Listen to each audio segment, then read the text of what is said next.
Welcome back to the Mental Playbook with Christine Dalgety, Season 2. This season, we are expanding the conversation, hearing from mental health experts, professionals from different industries, and people in the sports world about how they take care of their minds, handle challenges, and build the mindset to thrive both on the job and in life. So, grab a coffee, get comfy, tune in, get inspired, and let's dive into some fascinating conversations. Remember, your mind is super powerful, and with the right tools and knowledge, you can master your mental playbook. And while you're doing that, take care of you. Hey everybody, welcome back to another episode of the Mental Playbook with Christine Dalgety. Like the other episodes, we're doing some shorter episodes on different topics, and Lily's going to ask me some questions. We'll have some conversations, and we'll probably get off track a little bit because that's what we do, but that's okay. I want this podcast to be casual and fun and, so because mental health is heavy and I don't want it to be heavy all the time. So today we're going to talk about visualization. I use visualization a lot in my practice, especially with trauma therapy and sports psychology. So sports psychology, well, no, with both I do. So let's go. Yeah. Well, let's start off with first, what would be visualization? Like when you say that. So visualization, you can do it in many different ways. Your brain doesn't have to actually be doing the thing to feel like it's doing the thing, right? So depending on how you're visualizing. So if you're visualizing calming, like a safe place and everything, the amygdala can calm, because if you are really deep in a visualization using your senses, your brain actually thinks that you're in that spot. Okay. Right? It's like the motor memory part and stuff of your brain, the motor cortex of your brain.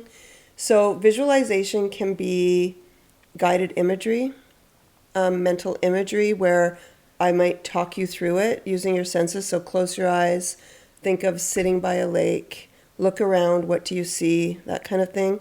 What do you hear? Really listen to the birds or the waves or whatever it may be. And then it brings you right to that spot and it relaxes your nervous system.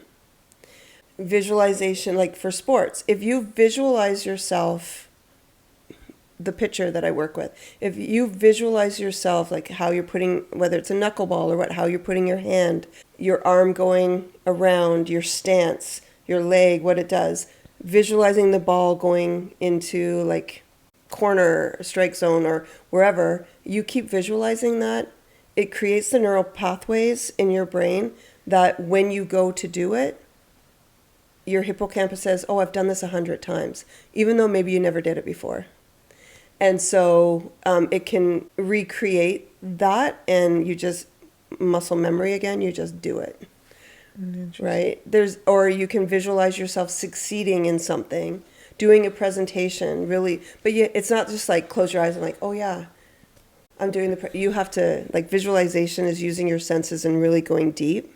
Okay. You can use visualization for trauma, exposure therapy. You visualize going through it again and that kind of thing. Okay. Yeah. Okay, so can you negatively visualize? Like a lot of times we practice, like when you go seek a therapist, or like you talk to performance coaches or something, they'll talk about visualization. Yeah. But can you negatively do it too? Yeah, people do it all the time, right? Because when we start doing visualization stuff, I say, last time you were about to give a presentation, what did you see? Oh, I forgot the words, right? And so just like you can create the neural pathways or change the neural pathways to be a positive thing or like a good thing, you can change those neural pathways and you will get up to do the presentation and forget what so absolutely. Most people, when they visualize things, they visualize them not going well, or what I'm going to say to someone to confront them and stuff like that. But they don't. So yeah, you can do it the other way. I don't recommend it. Because, I mean, if I'm doing a presentation, I want to visualize myself remembering it and succeeding and engaging the audience and all of that. Because then when I get up there, your brain kind of takes over, right? And it doesn't mean that all of a sudden you're up there and you're a robot and it's just doing it. Yeah. But you will be more successful doing it. Yeah.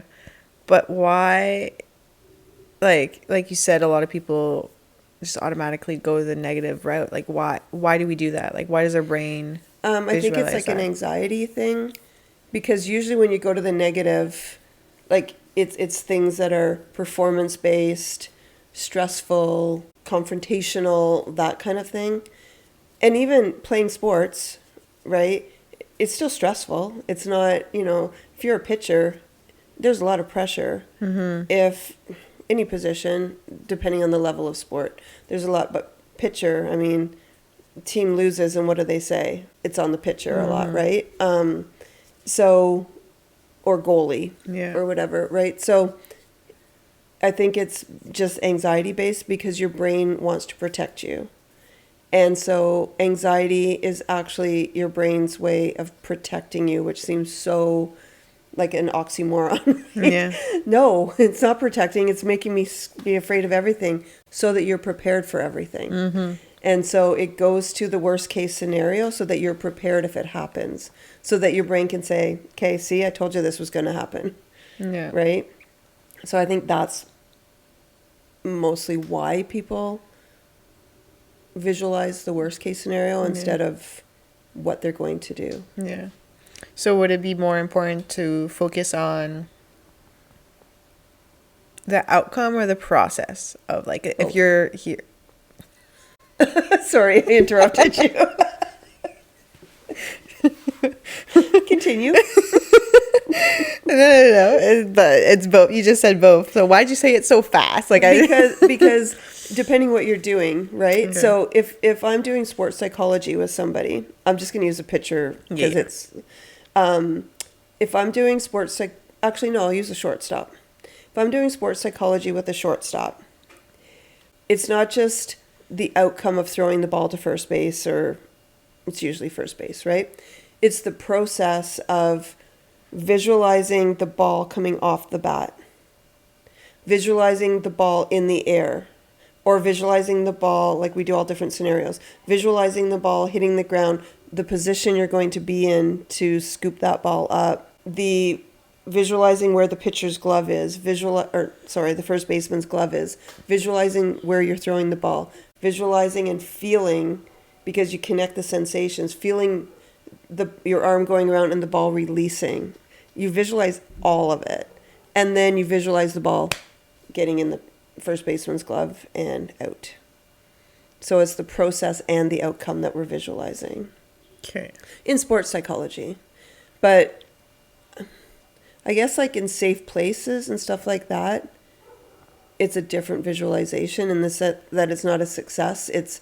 The success is lowering your nervous system. So it's more visualizing where you're situated and using your senses, listening to things, feeling things, smelling things, tasting. So it's more of a calming thing. So that's a process too.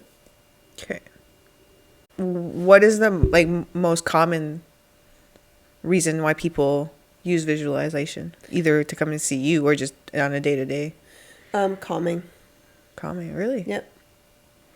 Interesting. Yeah. Okay. Guided imagery is really powerful for calming the nervous system. In EMDR, it's resourcing, and we use a calm, safe place and put the person there in their mind. And then we do bilateral stimulation to connect a word, to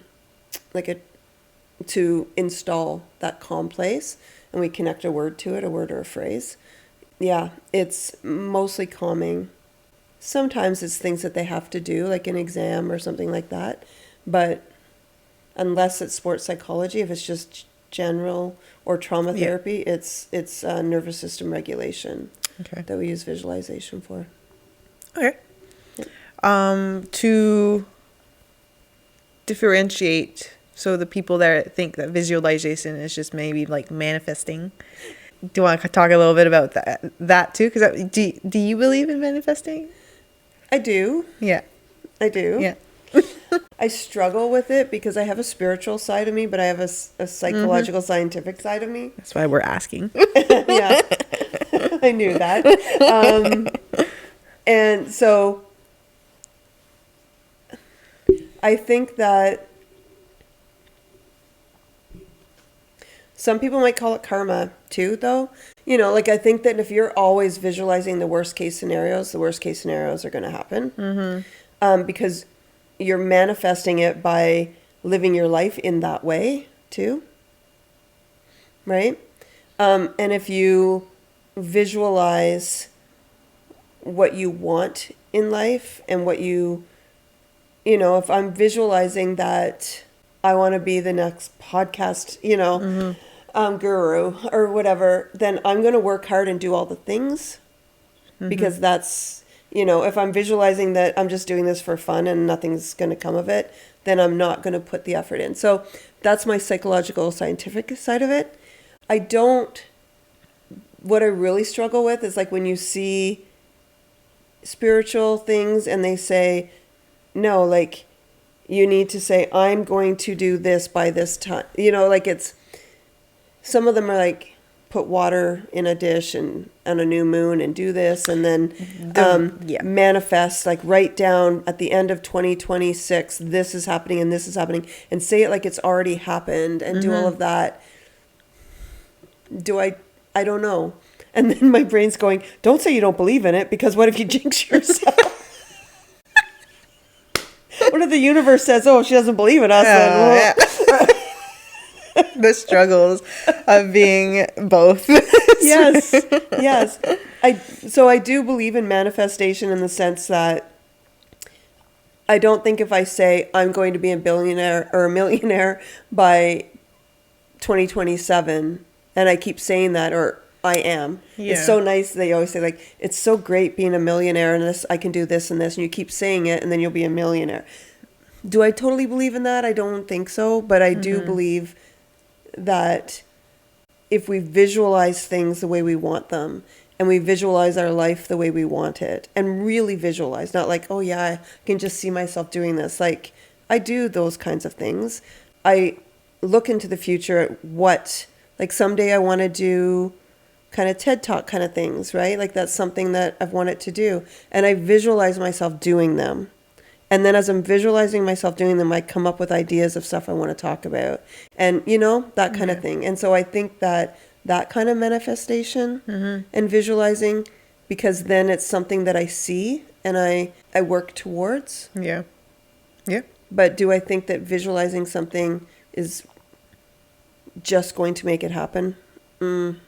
Jury's still out on that one.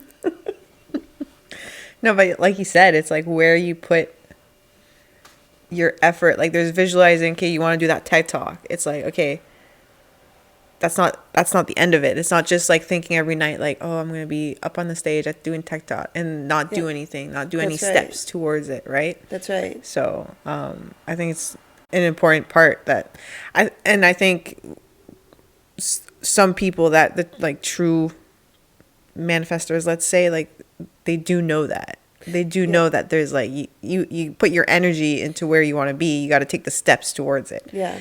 But yeah, and there's some like influencers on TikTok and stuff that I see that are like, if you put the dish of water on the new moon and you sprinkle sugar in it or you sprinkle cinnamon and maybe for them it works. And I'm not dissing, like, do you, boo, right? Yeah.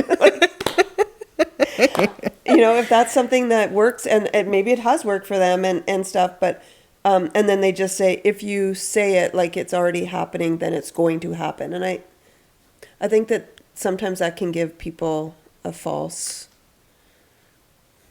because again, it's going back to the scientific part of my brain, but it's like, okay, I can say that, but if I do nothing to make it happen, it's not going to happen. Yeah, exactly. Yeah. But then a manifestor will say, yeah, but it will. But I think it will because we do the stuff to make it happen. Exactly, you know, like it's just that chicken egg kind of thing. Yeah. With all of that, I think. 100%. Yeah. No, that's good. So what are like some steps that somebody could start practicing it for something either they're going through or they want to achieve, or we can do it sports wise. Yeah, like visualizations and stuff. One thing I just want to say is that there is a condition called Oh, yes. aphantasia, I believe. If it's wrong, I'll correct it. But and that's the inability to visualize. Yep. And so I've had clients to do EMDR and they can't visualize. In EMDR, you literally visualize, Yeah. right? You visualize the trauma and then we get a sensation connected to it. But they do remember emotions and sensations and that kind of stuff. So we focus on that instead. But there are some people who cannot bring images up in their mind and that sort of thing. So that is a problem. So those people need to focus on a time in their life and then focus on the emotion or the sensations that they felt to do that. But to get started, always use your 5 senses, because we take in all information from our 5 senses. And if we are visualizing, we want it to be as real as possible. And so, because we want to change those neural pathways. And so focus on your 5 senses. Close your eyes. Usually I do guided imagery in session with people, and 9 times out of 10, I don't know, everyone tells me I have a calming voice. I don't hear it, see it, whatever. I always joke, my kid certainly doesn't think I have one. But so many clients say to me, your voice is so calming, can we record you doing it? And so they'll record it on their phone and then use my voice talking them through it. But so I always sit in a comfortable space, close your eyes, because we can normally visualize better when our eyes are closed. Okay. Some of my clients have their eyes open, but most people, if your eyes are closed, you're visualizing more, because if I have my eyes open, I'm visualizing, I'm seeing pictures in my fireplace. You know what I mean? Yeah. Like it's, so close your eyes and then use your 5 senses. I always start with vision.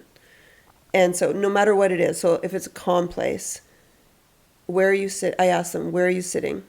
You know, look around. So let's say they're sitting on a dock. Look around and what do you see? I see birds. There's a boat out. I see some waves coming in. And we go through all of that. Okay. And then what do you feel? Do you feel the sun on your face? And I'll ask them, do you see the birds? Do you feel the sun on your face? Do you feel the cool breeze from the water? All of that. What do you hear? Do you hear boats in the distance? Do you hear just the waves coming in? Do you hear the birds, the seagulls, that kind of thing? And then what do you smell? Is there a barbecue going? Do you just smell the water? Do you, is it a bonfire? You're sitting there by, and then what do you taste? Are you sipping a drink? Are you eating a burger from that barbecue? And they use all of those senses and it brings them right. And I can see. Sometimes they smile. Mm-hmm. Sometimes you see the shoulders going down. You see the breathing slowing down. And because your brain takes information that it knows as well. Is that a ladybug? I think that's a ladybug on my wall. Sorry, that's a symbol for my mom. The ladybug. So maybe it's not, though. Maybe it's a spider. I think it's a spider. I don't know. Anyway, I just looked up. And there's a ladybug. If it's for ball, if you're an athlete and you're going to play a game or something and you want, then you visualize. You might not use your 5 senses totally for those kinds, but you visualize every movement. You visualize what's coming at you, like I did with the shortstop. You visualize the motion that your arm goes in. You visualize the position your legs are in, all of that. For athletes, I also will get them to visualize, and then I will throw in sounds. And so we do the visualization for a session. I just did it this week with my little barrel racer. And so then she was visualizing, preparing for the race, and then I put it loud, and then I hit the thing, and it's people cheering. And she jumped, and so we keep doing it, and by the end of the session, she didn't even flinch. She didn't smile. She was so in the zone visualizing. So it depends on what you're doing, but usually use your 5 senses. If I was to say to you, close your eyes and picture taking a bite of a lemon.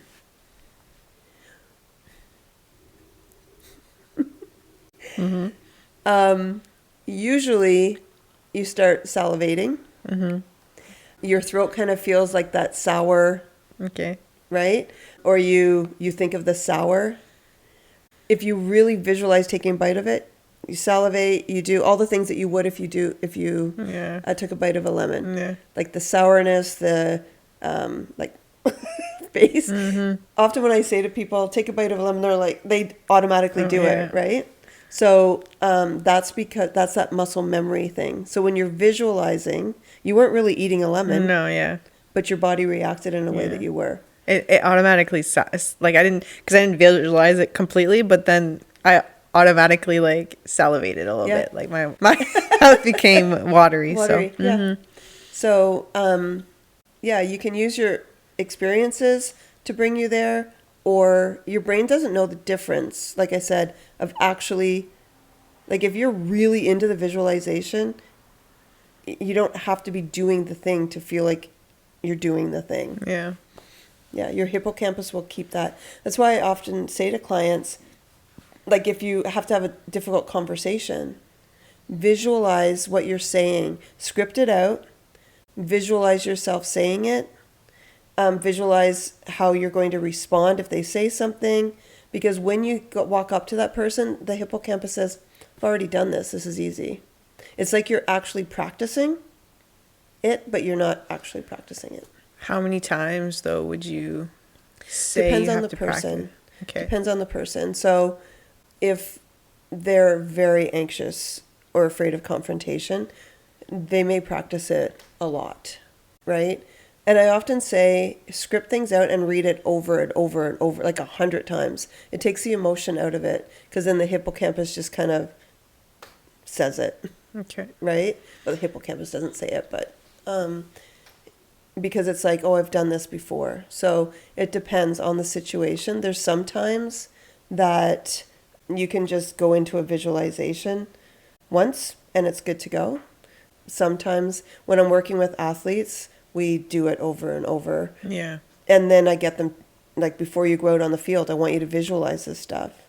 And like my barrel racer has competition on Monday.